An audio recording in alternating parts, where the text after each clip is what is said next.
What's up, Silver and Black Nation? Welcome to the Silver and Black Lair. I'm your host, the Bat Fry, Kenny Fry. Uh, it's Friday! Whoop, whoop! There we go. Kick it off right. I have to yell. I feel like if I don't yell, I'm not podcasting. So I yell sooner. Hey, what's up, Adam Glenn? Thank you for checking in. Kind sir, number one fan, Adam Glenn. There we go.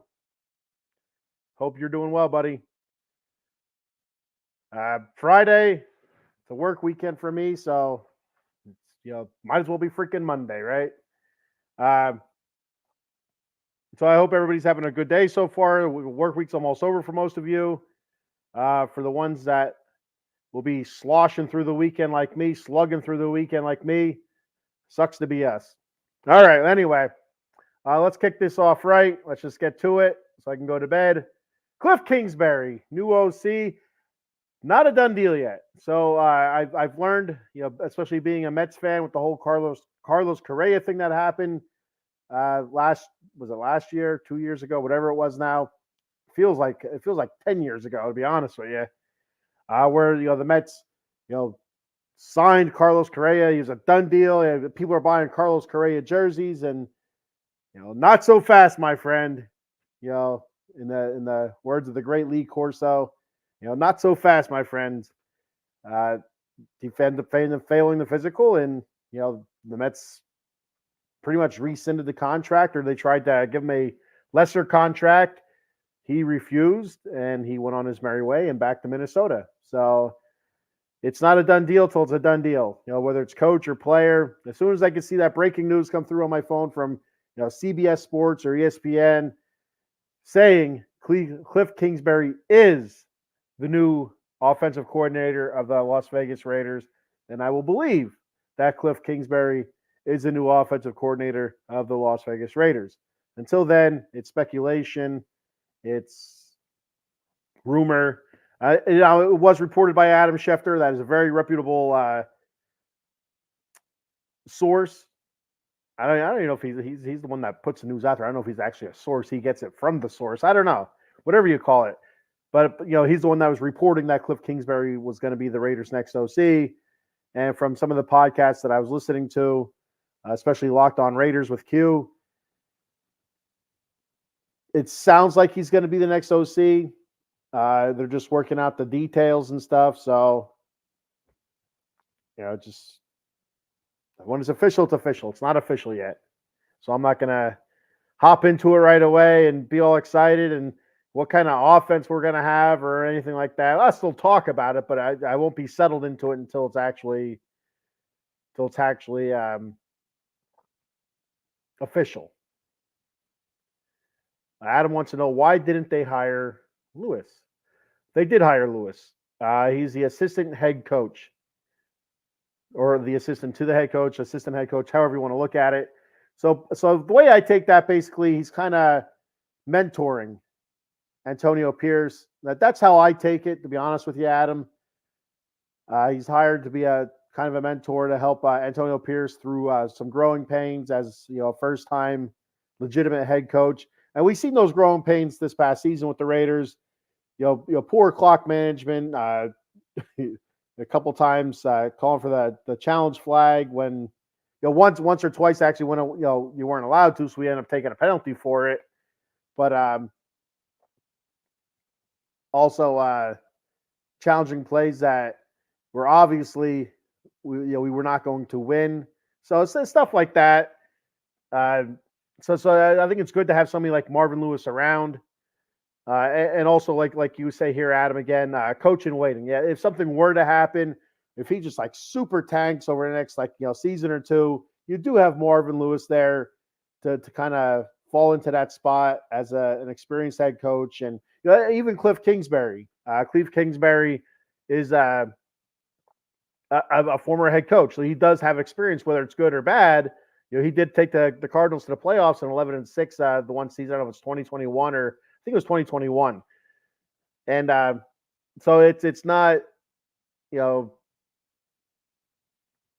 it wasn't all good at Arizona, but it wasn't all bad either. And he still has some experience as head coach. He went through the growing pains and all. Eileen. Good morning, Eileen. It's Friday. There we go. The other number one fan we got here. Two number one fans, Adam Glenn, Eileen, always checking out all the shows. Great guys, great guy and lady, guy and gal, I should say. Uh, but yeah, they check into all the shows, always commenting, keeping it going for me and for whoever's hosting, the shows. It's easy, makes things a lot easier when you get comments or questions coming through to kind of discuss or play off of a little bit. It's really hard when there is no comments or there, stuff like that, because it's just you talking, especially when you're a singular host. I'm just talking to myself. Then if there's no comments, I'm staring at my face in the screen. I'm like, man, I am fat. What am I doing right now? What am I talking about? I can't remember what I'm talking about now because I'm thinking about how fat I look on this screen. And it's good to have the comments take my mind off my chubbiness. So back to Cliff Kingsbury. So I am excited for this. Adam Glenn's throwing down the old gauntlet here to Eileen. He is the number one fan. I don't know, Adam. I don't know. Them's fighting words. She's a New Yorker. She's a city gal. I think she lives in the city or pretty close to it. That's close enough for me. She'll be coming down to the skook and whooping your ass. I am excited though if Cliff Kingsbury is the Raiders' next offensive coordinator. I mean, there's been a lot of Cardinals fans that saying that his offense is predictable. He's predictable as a play caller. His offense is 75% non-dynamic and 25% dynamic. We'll see. That's as a head coach, and there's different responsibilities as a head coach. There's getting bogged down with different things as a head coach kind of throws you off track. Just an offensive coordinator, if he can just focus as an offensive coordinator, and that's it. We'll see what happens with the play calling then. That's his prime focus. That's 100% of his attention is play calling, offense, and all that stuff. We'll see if he has what it takes to be a big time offensive coordinator, which I think he could be. I mean, he didn't do all that well record wise at I think Texas Tech when he was coaching there. But his offenses were always, awesome. It did help that he did have Patrick Mahomes for a few years, but his offenses were always awesome. His defense were always shit. It's hard to win games when you're giving up, 30, 40 points per game, but they're also scoring 30, 40 points per game. So it was always a lot of fun to watch those Texas Tech teams, a high-flying, air raid offense, but their defense was also an air raid defense. They gave up a lot of points. Hey, Toddrick, how you doing, buddy? Todd, thank you for checking the show out. Thank you for commenting. I appreciate it. He says, what do you think the Raiders will take? Who do you think the Raiders will take in the draft? And that's something that I am going to talk about. Let me skip ahead here real quick with the banners, and I'll hit it now. The hell with it. It's my show. You know what? I didn't even put a banner up for it, so we don't have to even worry about it. But yeah, so for draft wise, I don't want to see the Raiders trade up too much. I mean, I don't want to see them go all the way up to like number 1, number 2, or number 3, because the bad luck that we've had drafting first round picks, either we don't draft the right guy, or when we do draft the right guy, things don't pan out, or we end up trading his ass away like Khalil Mack, stuff like that. So I'm not all in on them trading all the way up for like a Caleb Williams or that kid from LSU, Jaden Daniels, I think his name is. And I think there's a kid I'm starting to hear more of. I think I want to say it's Drake May. That sounds like a made up name from like a James Bond movie or something. Drake May. I don't know. Octopussy. Anyway. Realistically, Caleb Williams worked with Cliff Kingsbury. He was Cliff Kingsbury was just the OC at USC. So, they have a working relationship already. So it would make sense for the Raiders to go after Caleb Williams. And I'm not a big Caleb Williams fan.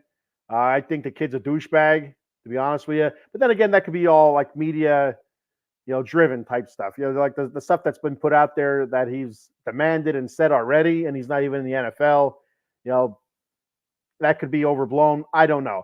I'm just going off what I read on the interwebs and stuff like that, and what I hear through other sports talk. And it sounds like he's a dickhead or a douchebag. A douchebag, not a dickhead. He's not a dickhead. I'd say he's a douchebag, if anything. And there is a difference. But there are moments that he is a dynamic football player. He is passionate about the game, and if he could just get out of his own way with douchebagginess. That's what I meant to say. He might be all right, but the Raiders are going to have to give up a lot just to go up and get him. You're probably looking at 2 or 3 first round picks. Not to mention probably second and third round picks. Maybe a player, maybe throw out like a Hunter Renfrow in there, which I want Hunter Renfrow to stay around, especially if Cliff Kingsbury is going to be our new OC. But that's where you kind of look at if you want to get in the top 3.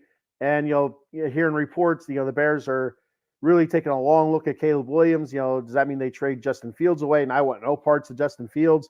Yeah, he's a mobile quarterback, but I don't think he's a very good thrower. He does have a decent arm, but it's very inaccurate, and we don't want that. I don't want that.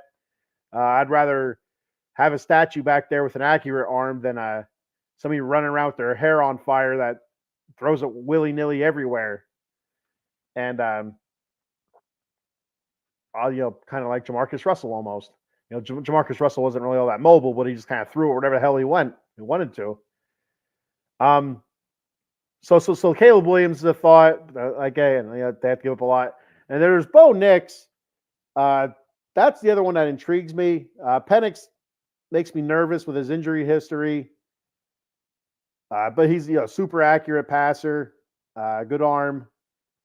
Just gets hurt a lot. Bo Nix is somebody that's mobile. Not mobile to the point where he's running for 1,000 yards a season. He's not, somebody like that. Like a Jaden Daniels, somebody that is, rushing for an insane amount of yards, but also throwing for an insane amount of yards. That's not Bo Nix. Bo Nix does scramble, though. He does, pick up first downs and stuff like that. He does, roll out. He does get out of trouble when it need be. So that's a quarterback that I want. That's a quarterback that I'm looking for. A lot like a Rich Gannon. When Rich Gannon was with the Raiders, he wasn't an overly mobile quarterback. He wasn't somebody that can get, run 70 yards, 80 yards a game. But he was somebody that can run, 10 to 15 yards a game. And those 10 to 15 yards are usually, a first down, 3rd and 3, blitzing up the middle, rolls out to the left, runs to the sideline, gets that first down. That's 3 yards right there. So stuff like that. That's the kind of quarterback that I want. Unfortunately, Aiden O'Connell's not that guy. I mean, he looks kind of spindly in the lower region of his body. Very thin legs. That looks like there's not a whole lot of muscle tone there. If he hit the squat rack a little bit, and maybe some speed training, some agility training, maybe he could be that, because he does have a strong arm. He is fairly accurate. I just need to get him to move out of the pocket a little bit and just move around. The one thing I thought Peyton Manning and Tom Brady always did well was, obviously they weren't runners. Brady did occasionally go out and pick up a couple first downs with his legs, but not often. But he did know how to move in the pocket. He had good pocket presence.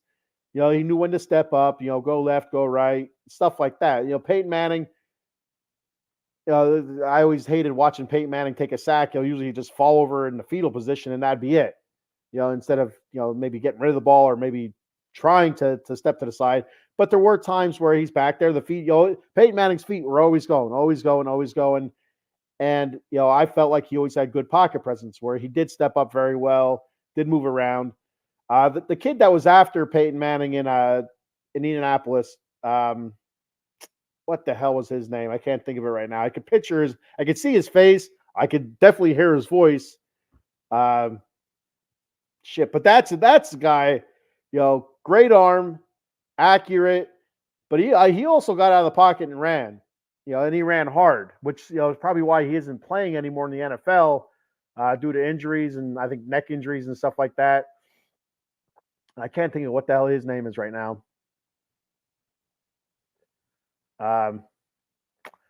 Todrick says, "You're pretty good at talking, Kenneth. Have a good day. Back to work for me." Enjoy your day, Todd. Be safe.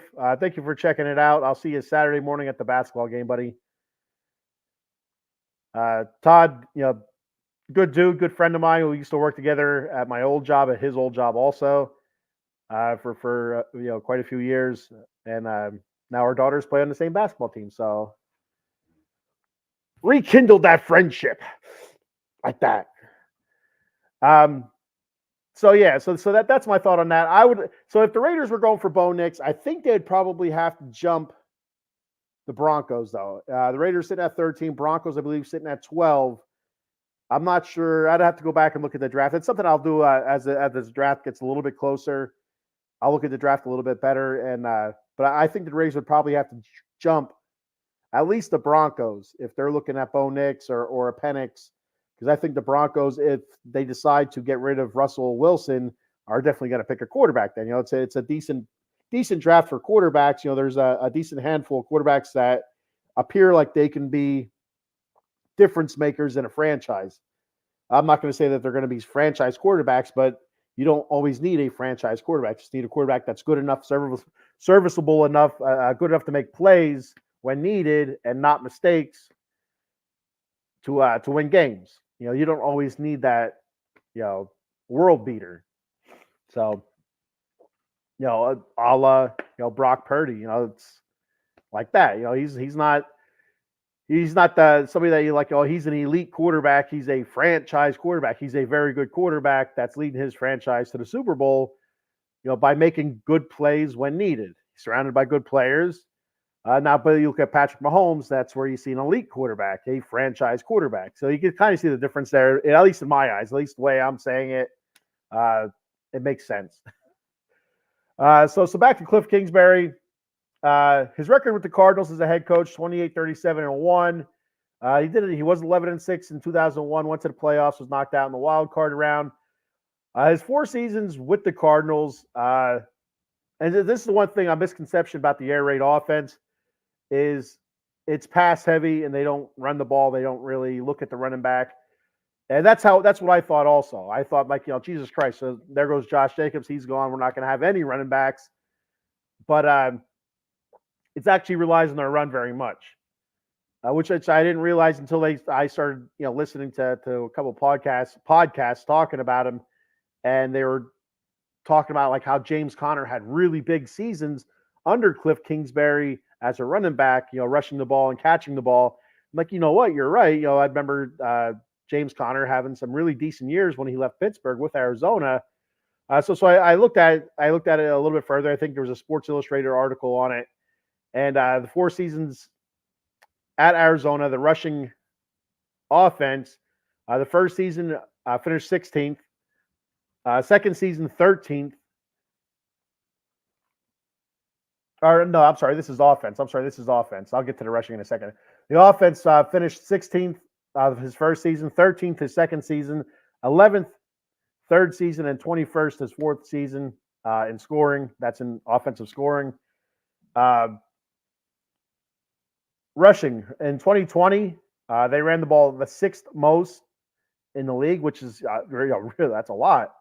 They had the 7th most yards in 2020 as well. Now, again, that's COVID year. Then you look at 2021, they ran the ball the 7th most, and they had the 10th most in yards. So, very run heavy. They relied on the run a lot. And I was also reading how he kind of modified his style of air raid offense to fit a pro style when Patrick Mahomes was the quarterback at Texas Tech. So, he's able to modify that, put in a couple wrinkles to benefit the quarterback. So that's something that, you could see he's very adaptable, to who's under center and who he has in the backfield. And that's something, that to get excited about. If you could have Josh Jacobs kind of, he said he's 100% in if we hire AP, the Raiders hire AP. Now he's got to hold up his end of the bargain, or is he going to punk out? I think that Josh Jacobs will hold up his end of the bargain. He will sign. I don't think it's going to be anything crazy. It might be 2 years, $14 million a year. So 2 years, $28 million. And there's potential there because he is a very good receiving running back. Blocking, he's an all right blocking running back. That's the one thing that I thought Zeus can do better in. There's a couple times at the end of the season where either he missed a block, or got blown up on a block.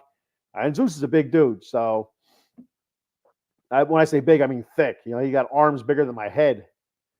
Arms are bigger than watermelons. Just huge, giant arms on that man. And so the running backs are very important. The one thing that's not important, it seems like, is going to be your fullback. So I wouldn't expect Jakob Johnson to be back with the Raiders. I believe he's a free agent because what they do is they spread out the defense. They spread out the defense in the air raid offense, try to create the man-to-man mismatches, and then you kind of pick the mismatch from there. They also do a lot of crossing routes, a lot of underneath stuff, a lot of stuff to running backs. Not just dump off stuff. Running backs, getting upfield some, working in the middle of the field. So I'd expect Michael Mayer to spread out more this season, and he'll get a lot more looks as well at as tight end. And another issue I see right now is if you're going to run the ball that much, and we've seen it happen this season, you have to have an offensive line that's able to sustain some blocks, because you're spreading the defense thin, but they're still going to bring somebody. They're still going to put pressure. There's still going to be people in the box, and your offensive line has to be able to handle that. And the running back also has to make people miss. Which wasn't very very good this year. We didn't sustain blocks in the running game.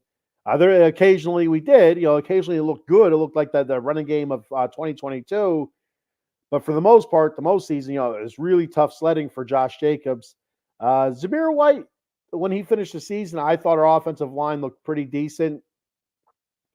So he's his rushing totals were really nice. A couple of 100-yard games to finish the season.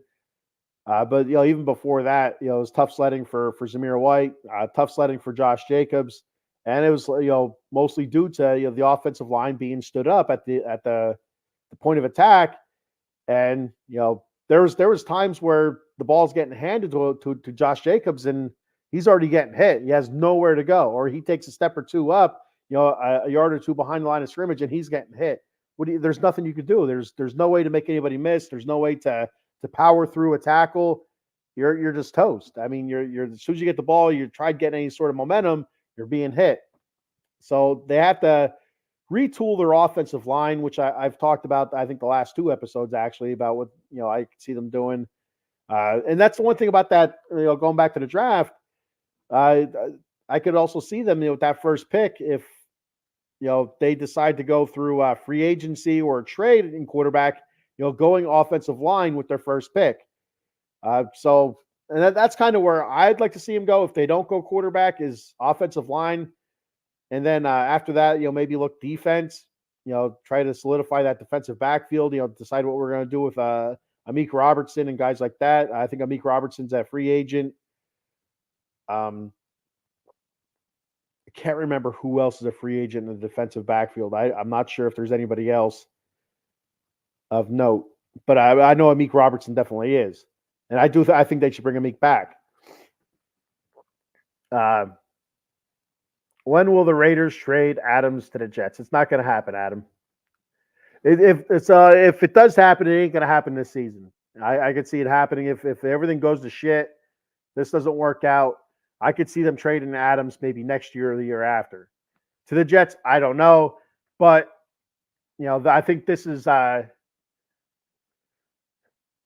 I don't want to say the final straw. This could be the breaking point for the Davante Adams in Las Vegas. If the Raiders go out there and they shit the bed again, I could see him asking for a trade, and I could see the Raiders granting it to him. Mark Davis, has come out, talking about how much he respects Davante Adams, and Davante Adams has come out and saying how much he respects Mark Davis and the Raider organization. So there is a lot of love there between both parties, and I think Mark would understand. I think he'd understand. I think he'd try to find the best spot for Devontae to go. And whether or not that's the Jets, I don't know. I don't think so, but excuse me. But we'll have to wait and see. If like I said, if the Raiders shit the bed this year, then maybe they explore a trade for Devontae next year to kind of help continue retooling the team, see what they can get back for that draft pick wise and stuff. So looking at the Raiders head coaching hires so far this year. Obviously you have the Raiders hiring Antonio Pierce as head coach. Everybody wanted it. Most of the fans wanted it. The whole locker room wanted it. So there it is. Let's see what happens. He immediately hires Marvin Lewis as the assistant head coach. Tom Telesco came in. Mark Davis hired Tom Telesco as your GM. Champ Kelly staying on as the assistant GM, it appears. So that's pretty big, I think. And Patrick Graham staying as defensive coordinator. I think that's really big as well.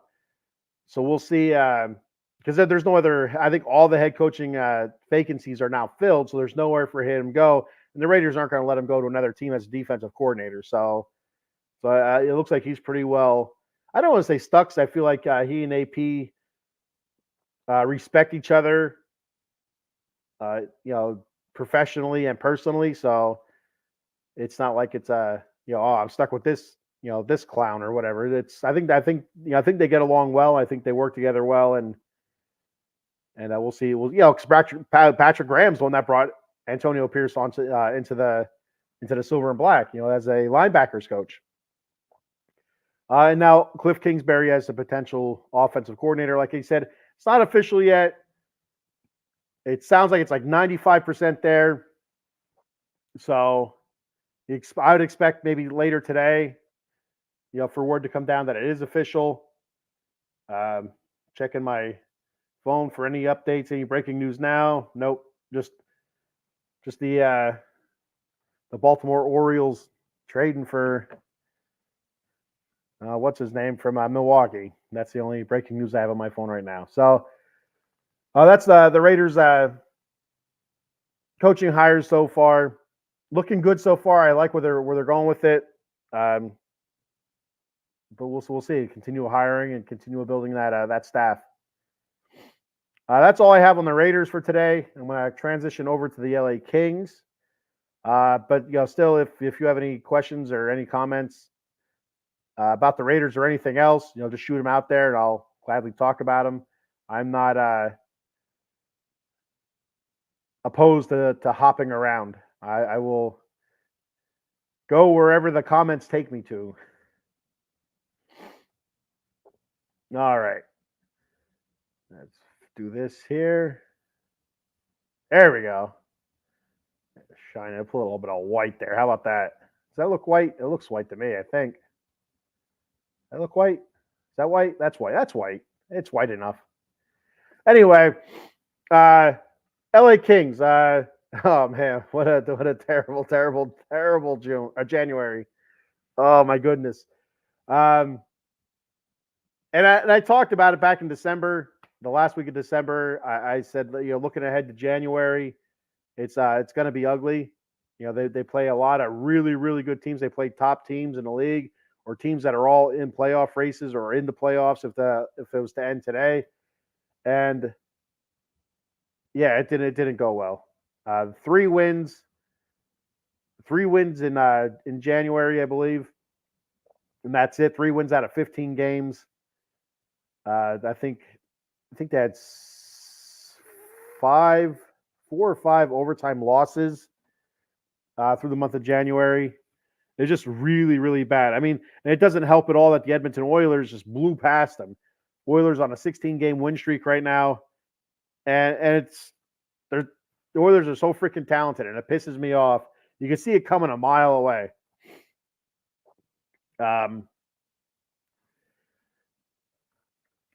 So I don't know. Was it Saturday? It might have been Saturday. I don't know. The Kings played against the Colorado Avalanche, the number 1 team in What is that division name? I can't even think what division name is.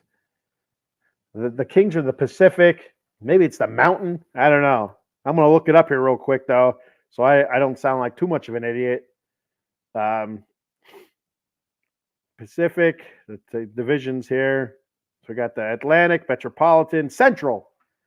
That's stupid. Central. Well, I guess it's Central. Colorado, Dallas, Winnipeg, St. Louis. That's kind of central. Nashville's kind of central. Arizona, Minnesota, Chicago. All right, I can see Central there. All right, I get it. But yeah, they played the number one team in the Central Division, and they got their peckers smacked. They got pushed around the whole game. That was a hard game to watch. Very hard game to watch. They lost 5-1, and it wasn't even that close. It was not that close. Kevin Fiala had a power play goal, his 12th goal of the season, assisted by Lair and Doughty. Cam Talbot started the game, and Cam Talbot is not right now. He is not right at all. He gave up 3 goals pretty quickly. Had 9 saves for 12 shots, a 750 save percentage. David Riddick came in. He didn't fare much better, but did better. Had 17 saves out of 19 shots for an 895 save percentage. The Avalanche outshot the Kings 31-27. We were 1 for 5 in a power play. We were 1 for 4 in a penalty kill. Penalty kill still doing really, really well. But the Avalanche, just like I said, just dominated the Kings. Kind of like the way we dominated them early in the season when the Kings were playing really well. They turned it around on us pretty good. So moving ahead to our game against St. Louis Blues. Big game there. St. Louis caught up to us like everybody else did. For the wild card, right? Because right now the Kings are the number 1 wild card team. And the St. Louis Blues are nipping at our heels. So it's a huge game for us. Going into the All-Star break, we'd like to, finish strong, and especially against teams that are right behind us in the playoffs. Kind of, create a little bit of distance, a little bit of separation. We ended up losing 4-3 in overtime. So we did get a point out of it, but St. Louis got 2 points. And it was a very winnable game. St. Louis, if you ask me, St. Louis skated harder, had the more consistent zonal attack. It's the one thing that I struggle to understand. And again, I'm a hockey noob. I'm not really anybody that knows the ins and the outs and the intricacies of hockey. But I do know the more I watch, what works, what doesn't work. And it seems like a lot of teams create some decent offense in our zone. And I don't know if it's the type of defense that we play or what it is, but the Kings, the only offense that we're creating are through rush attacks. We don't set up in a zone normally. I mean, we do occasionally, but not often enough, in my opinion anyway. We don't set up in the opposing team's zone and move the puck around, try to create an opportunity or holes or lanes. It's always rush. And then, we usually do a decent job on the forecheck, keeping the puck in the zone, but there's no sustainable offense out of it. Eventually it does trickle out. The other team reverses, and now we're in our defensive zone again. And that's how it kind of felt like against St. Louis. I felt like they were always in our zone. And defensively, I thought we played well. I thought Riddick played well between the pipes. If I remember correctly, it feels like weeks ago already. He did leave in 1 soft goal, but he is under a constant barrage, constant pressure. It's tough. It's not easy. So, like I said, 4-3 loss in OT to St. Louis. Kempe had his 17th goal in the first period that made it 1-0. Assisted by Kopitar and Laferriere. Jared Anderson-Dolan, who's been playing not terrible. He hasn't been playing all that bad. He got his first goal of the season. It was a shorthanded goal in the second, made it 2-1. Gave us a 2-1 lead. Assisted by Trevor Lewis and Vladislav Gavrikov, my favorite name to say, my favorite LA King name to say. Philippe Denault got his 10th goal of the season in the second period, made it 3-3. Assisted by Trevor Moore and Drew Doughty. And that's where it was. Nothing in the third period. We go to overtime. Our overtime offensive attack is just silly looking. It just there's no flow to it. Early in the season, I felt like there in a couple of the overtime games, it was just beautiful flow. Constant circle, constant moving the puck. Weaving and just constant movement. And now when I watch our overtime offense, our 3v3 offense, it's constant, struggle to pass the puck. It's constant turnovers. It's constant chasing, breakaways down. It's just so broken up and just awful. It looks really, really. It's almost a guarantee when we get to overtime, one, that we're not going to score, and two, either we're going to give up the game-winning goal in the overtime period, or we're going to give up the goal in the shootout. And it's just, we just cannot win those overtime games. We have 10 overtime losses. I believe that's what it was. 10. Yeah, we have 10 overtime losses. It's insane. And they're points. You get a point for that, but we want the 2 points. You want the full points out of it. We were able to outshoot St. Louis 33-32. That's a lot of shots to give up. And we're always up there in shots, always fairly high in shots. Rittich stopped 28 out of 32, an .875 save percentage. And again, under constant pressure. We were 0 for 1 in the power play. Penalty kill, pretty good night, 1 for 6. That one goal stinks, but there was 5 other opportunities that we shut them down. Then we finally get a win. Finally, we get a win, and it's against a team that just whipped our ass last week, and it's against a team that's nipping at our heels, in the wild card, the Nashville Predators. We're able to beat the Nashville Predators in Nashville 4-2, heading into the All-Star break.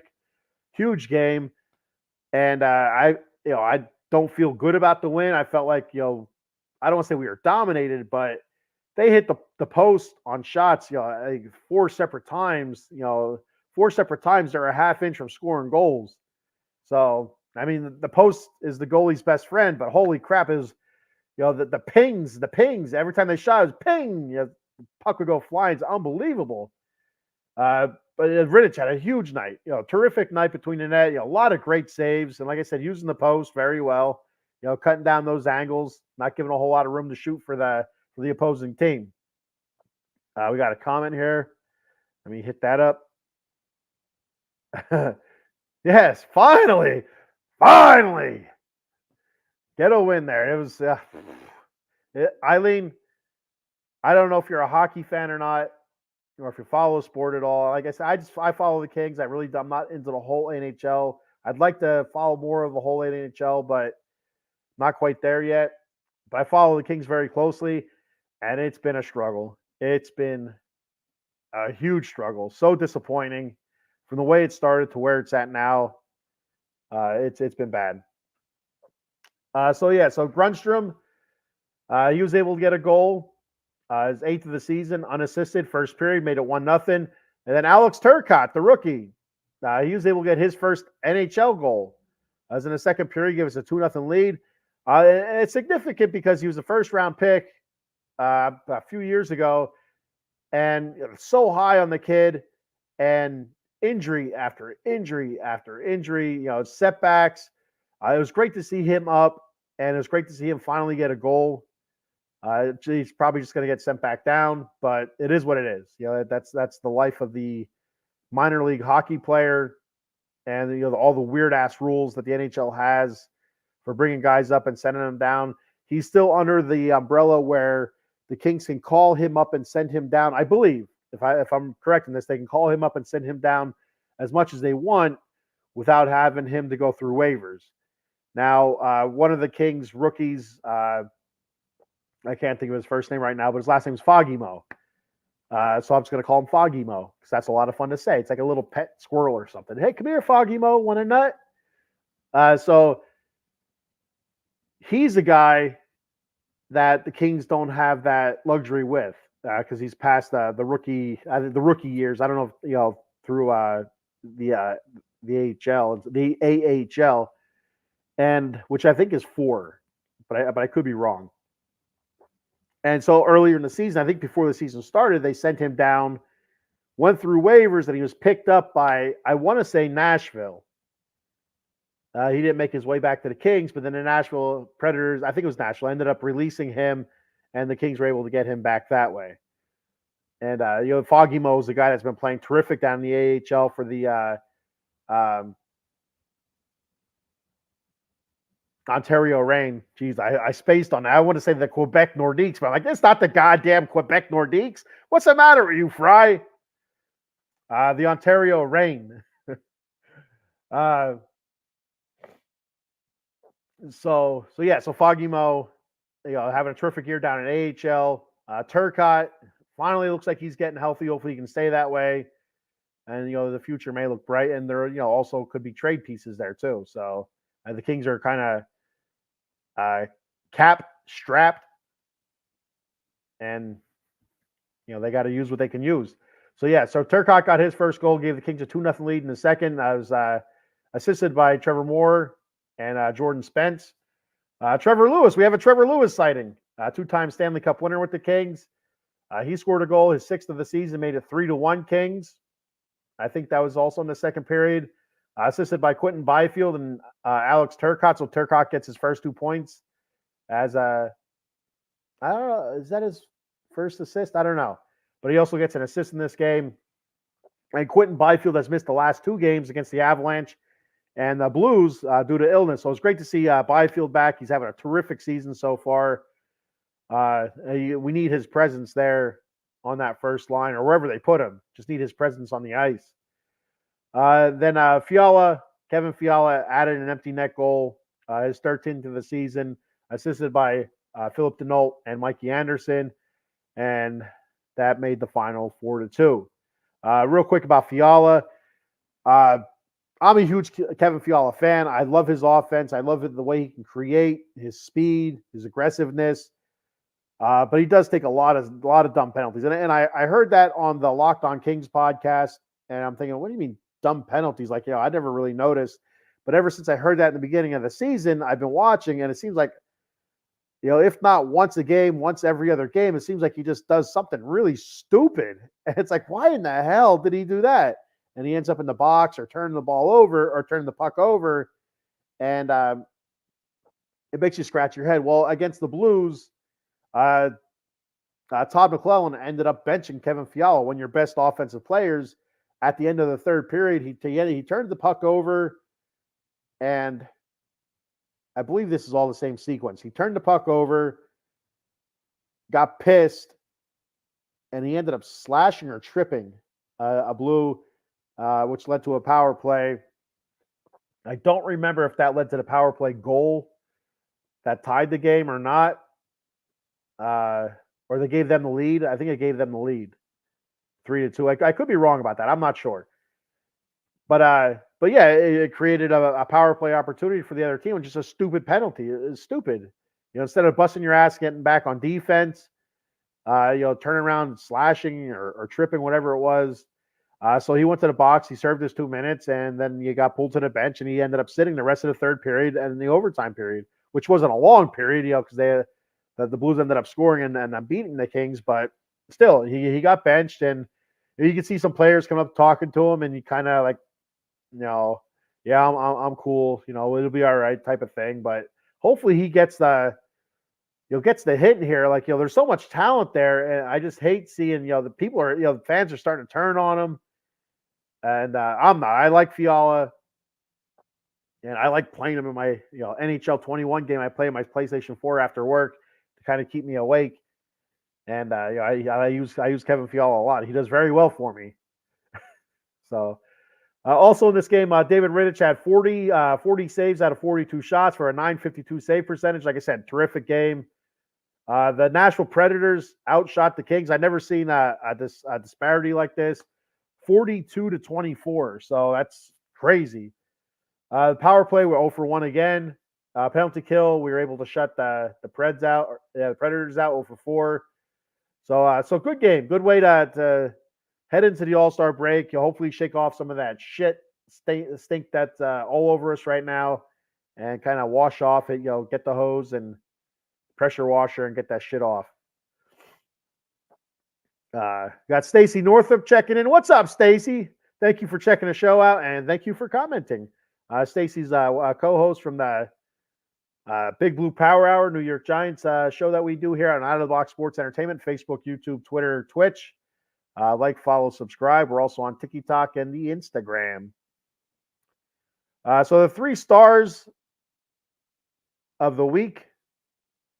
The number 3 star, I have Philip Denault. I thought he had a pretty good week. He's been struggling. His whole line has been struggling recently. Who is it? Denault. Is it Denault, LaFerriere, and Fiala? I think that's the line. But yeah, he's been struggling. He has really been struggling. I felt like this week he kind of broke out a little bit.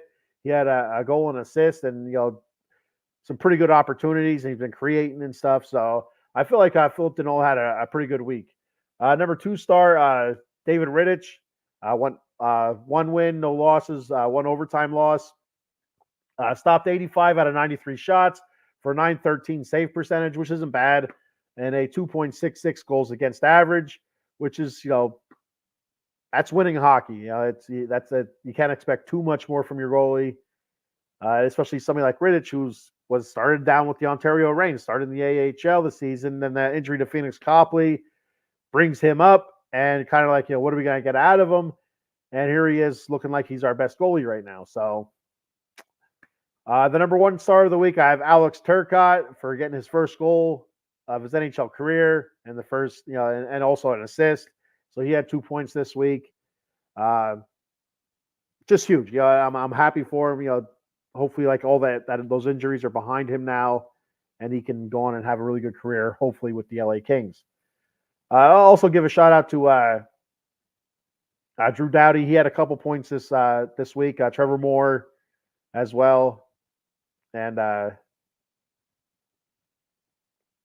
Fiala. He also had a couple points, but like I said, it's the bonehead plays kind of takes away from it. We should be celebrating how well Fiala's playing, but he does some stupid shit, and that's it. Detracts from the good. So looking at the stats right here at the All-Star break, leading in points, we have a tie. Adrian Kempe, 17 goals, 26 assists, 43 points. And Kevin Fiala, 13 goals, 30 assists. He leads the team in assists with 30, with 43 points. Anze Kopitar, 15 goals, 26 assists, 41 points. Real quick, Kempe has a plus 11. If you don't know, plus minus, a plus is when you're on the ice and your team scores, you get a plus. If you're on the ice and your team gives up a goal, you get a minus. Pretty simple. Kempe's at a plus 11. Fiala's at a -6, which isn't good. Kopitar's at a plus 12. Trevor Moore, 21 goals. He leads the team in goals. 14 assists, 35 points. He's at a plus 5. Quentin Byfield, 14 goals, 21 assists. He's at 35 points, a plus 14, which I think may lead the team. Philip Denault, 10 goals, 20 assists, 30 points. He's at a plus 3. Drew Doughty, 11 goals, 16 assists, 27 points. He's at a plus 9. Pierre-Luc Dubois, 10 goals, 10 assists, 20 points. -16. I dislike Pierre-Luc Dubois very much. I'm not even going to call his dumbass PLD anymore, or PL Dubois. I'm not going to do it. I'm going to call him by his full name to let him know I'm not happy. Like my mom used to do to me when I was in trouble. She'd go, Kenneth Zachary Fry Jr., get your ass over here. That's how I knew I was in trouble. So I'm going to say Pierre-Luc Dubois, get your shit together. That's what I'm going to say. Just like Mama used to say to me, if you watch the Batcave on Wednesday, it was my youngest daughter's birthday. He'll turn 11, but it was also my mom, who's no longer with us here on Earth. It was also her birthday. She would have been 61. So she used to say when I was in trouble, when I did something bad, Kenneth Zachary Fry Jr. And then, I proceed to get an ass chewing. Or, back in my day, there was spankings. So, and look at me now. I'm a podcaster. Holy cow.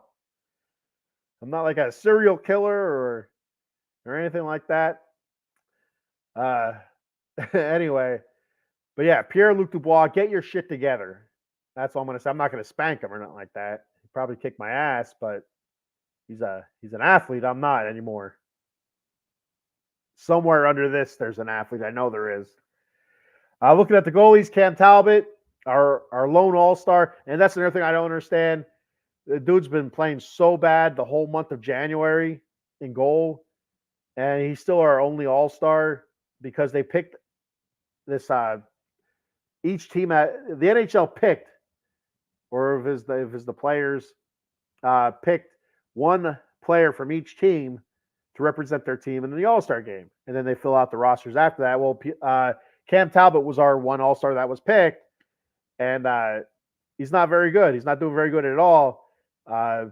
So they should maybe move that selection back a little bit next time. So he's 14, 13, and 5 with a 2.59 goals against and a 911 save percentage. And he was doing awesome. Absolutely awesome. But since January, he's at the bottom of the league in almost every major statistical category for a goalie. So it's been really, really, really bad. I think he has had, before that Avalanche game when we pulled him, he had three games in a row where he gave up 5 goals. And that's just awful. That's not winning hockey. So when we look at David Rittich, he's 5-1-3 with a 2.09 goals against, and a 924 save percentage. He's our hotter goalie. So hopefully this time off at this All-Star break, I know Cam Talbot's going to go to the All-Star game and end up playing in the All-Star game, but just time away from the Kings, kind of time to relax and clear his head. Hopefully that rejuvenates him a little bit and he can come back and play like the Cam Talbot from the beginning of the season.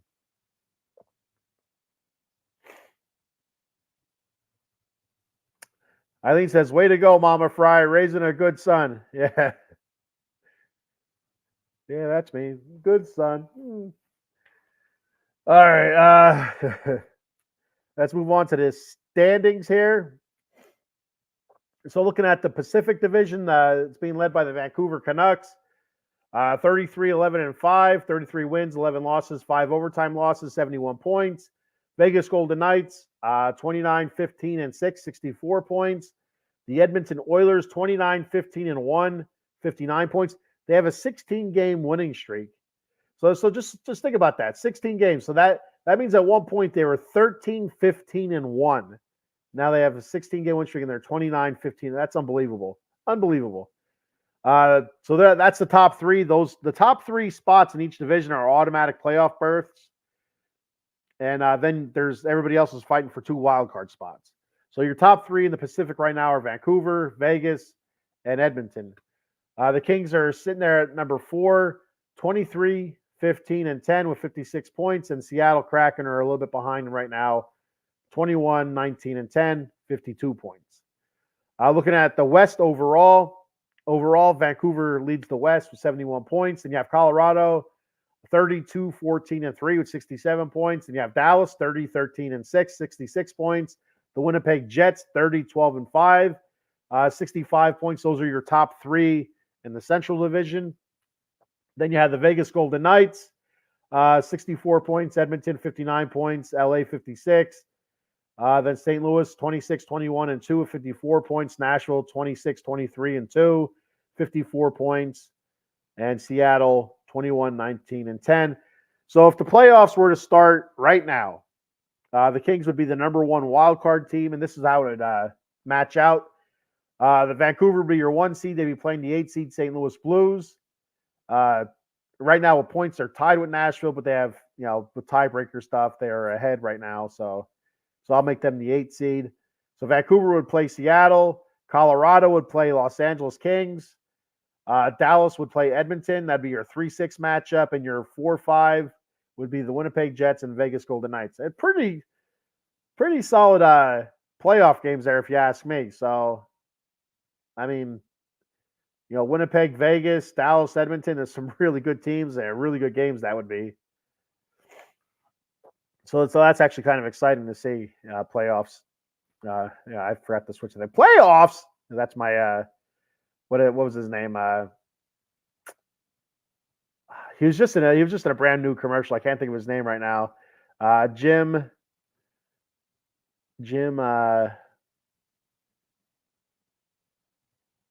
It doesn't matter. It doesn't matter what his name is. His son was a coach also.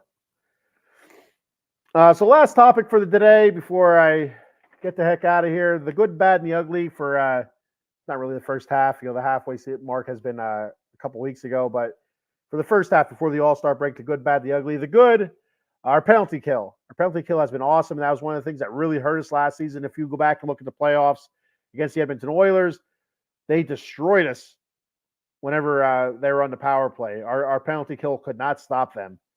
It seemed like they're scoring at a 50% clip on the power play, which is unheard of. So right now in the league, our penalty kill is the first. It's been first most of the season, first or second. It's in at 87.3%. It's like 2 percentage points above the next closest team. Also the good Trevor Moore leading the team in goals. Kind of came out of nowhere a little bit. 21 goals, 14 assists, 35 points. And Quentin Byfield has really stepped up his game this year. I really like Quentin Byfield. If I had to pick an MVP for the first half of the season, it would be Quentin Byfield. I think he's played outstanding.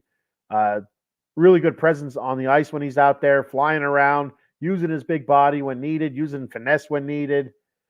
Doing a great job out there. He got a lot of crap last year as a rookie, but this season, looking really, really good.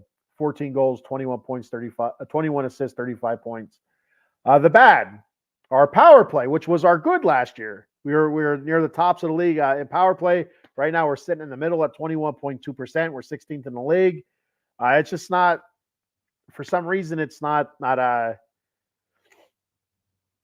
working out right now. And like a lot of people, a lot of experts, or a lot of people that know more about hockey than I do are saying a lot of that has to do with Victor Arvidsson not being in the lineup. He's still hurt, and hopefully he gets back sooner rather than later. I've heard a lot of people say by the end of February, so hopefully it's sooner than that. We also have Blake Lizotte out, was a big part of our team there on the fourth line. It brings a lot of energy when he's out there on the ice. So hopefully with the return of Victor Arvidsson, hopefully that can turn our power play around and our offense and stuff. It remains to be seen. We'll have to wait and see. Also with the bad, Andreas Englund, there's times that he just looks lost on defense, and it's creating too many open lanes, open slots for free shots, and just not back checking very well. Stuff like that. So Andreas Englund is part of my bad. The ugly, Pierre-Luc Dubois. He's the ugly, 10 goals, 10 assists, but a negative 16. The dude should be producing much more than 10 goals, 10 assists. He should be up where like Kempe and Fiala are, in the 17 goal, 30 assist range. He should be in the 40-point range, and the dude is sitting at 20 points right now. We signed him to a big contract, lucrative contract, traded for him, gave up a decent amount of assets. The guys that we gave up for him they have more points than he does. They're playing better than he does. They're playing on better teams than he is right now. It's a lot of the woes I attribute to Pierre-Luc Dubois. Trying to find where can we put Pierre-Luc Dubois where he's gonna snap out of this and play like the old Pierre-Luc Dubois. It's just not happening. I say my personal thought is go back to the way it was set up in the beginning of the season. Put him back with Fiala and Fiala. I can't remember who else he was with on that line. I want to say Laferriere, but I don't know if that's right or not. But I think it was on the second line, and then they dropped. I think they dropped either Fiala down to the third line, or they dropped Pierre-Luc Dubois down to the third line to see if that would kind of. They've been mixing and matching. They've been mixing and matching, trying to get him, out of this slump or out of whatever the funk it is. I don't know. Trying to get him out of this funk, and nothing's worked. So I say just put him on a line, put him back where he was, and just let it go. Let it fly. What happens, happens, and go from there. And our other ugly, in my opinion, is our inability to sustain offense in the offensive zone, obviously. It's something I talked about earlier. We have some good rushes, but there's no sustained offense. Occasionally you get a good attack time in the offensive zone, But a lot of times it doesn't yield anything, doesn't yield any shots. It's a lot of passing, looking for that perfect shot, not putting puck on net. And that's one of the uglies that I have. And also our overtime offense, what I just talked about earlier, looks like a shit show right now. It's like a jumbled mess.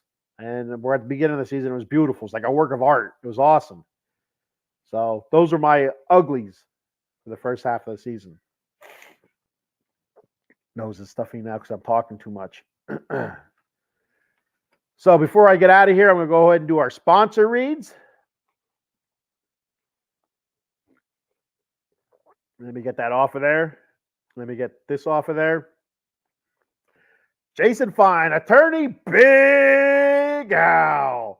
You can reach Big Al at 1-800-HURT-123. That's 1-800-HURT-123. Jason Fine specializes in motor vehicle accidents, slip and falls, workman's comp, and personal injury claims. He has 3 office locations conveniently located throughout Pennsylvania and New Jersey. Cherry Hill, New Jersey, 3 Greensward Lane. The phone number there is 856-209-5258. And in the Steel City of Pittsburgh, Pennsylvania. The office is located at 500 Grant Street, Suite 2900. The phone number there is 412-365-8151. And then in the city of Brotherly Love, Philadelphia, Pennsylvania, the offices are located at 1628 JFK Boulevard, Suite 2120. The phone number there is 267-888-2980. That's Jason Fine, attorney Big Al. Once you get all your legal issues taken care of with Jason Fine, head on over to monkeycoldcoffee.com and celebrate with a big cup of coffee. monkeycoldcoffee.com, there's different varieties of coffee. They have the bourbon chocolate chip infused coffee, toasted coconut rum, Sumatran medium roast blend. They have one of their newer blends, organic blend, Peru, Florida. They also have a golden honey agave coffee. All coffee, very, very good there. I'm not blowing smoke up your skirts either. It's a good coffee. It's a good product. Also, every bag of coffee that you buy, a portion of those proceeds go to National Pediatric Cancer Research. So there's that. Help kids out. Head on over to the swag shop and get yourself a coffee mug, tumbler, t-shirts, cold brew pitcher, K-cup adapters, and don't forget that Paradise Rum Cake. Good stuff there also. So once you load up your virtual shopping cart with all the good stuff, at checkout, use that promo code OOTB Sports for 10% off. The promo code, once again, is OOTB Sports for 10% off your order at monkeycoldcoffee.com. I love Monkey Cold Coffee. I say it every time, and I mean it. I love it. And and Matt, good dude. He's a really good dude. I've talked to him a couple times, and so help the kids out too. The National Pediatric Cancer Research, portion of the proceeds. I think it's 10% of each bag sold. I think I could be wrong though, so I don't want to put that out there, even though I just did put it out there. All right, so that's all I have for today. So I'm going to get out of here and go to bed. I work this weekend, so I will not be on the Atomic Drop podcast. That'll be on Saturday, 10 p.m. Cowboy Dave with a very special guest, Eddie Prather, making his out-of-the-box sports entertainment podcasting debut. There with Cowboy Dave talking WWE wrestling and everything WWE on the road to WrestleMania. I will be live next Wednesday with the Batcave, 10 a.m. And then also next Friday with the Silver and Black Lair. I'll be talking what to look for, looking ahead with the Kings. And we'll see what the Raiders do from then till now, if there's any more coaching hires, or if we get a clearer picture as to what the Raiders might do in the draft. This, that, and the other. All right. I'm going to shut up now. I'm going to get out of here. Thank you, everybody, for checking the show out, commenting, liking. Be sure to go to Facebook, YouTube, Twitter, Twitch. X, whatever the hell you want to call it. I'm an old guy. I'm an old head. I remember when it used to be Twitter. It had a little bird as the logo, not an X. But anyway, like, follow, subscribe, especially on YouTube and X. Please subscribe and follow there. Hit the notification bell so you know when all the shows are on. We have something for everybody. And if you're interested in starting your own show up, let us know. We'll hook you up and we'll get you pointed in the right direction so you can come on here and talk about your favorite teams, sports, life, love, liberty, Batman. All right, I'm out of here. Thank you. I'll see you guys next Wednesday morning on the Batcave. Just win, baby, and go Kings, go.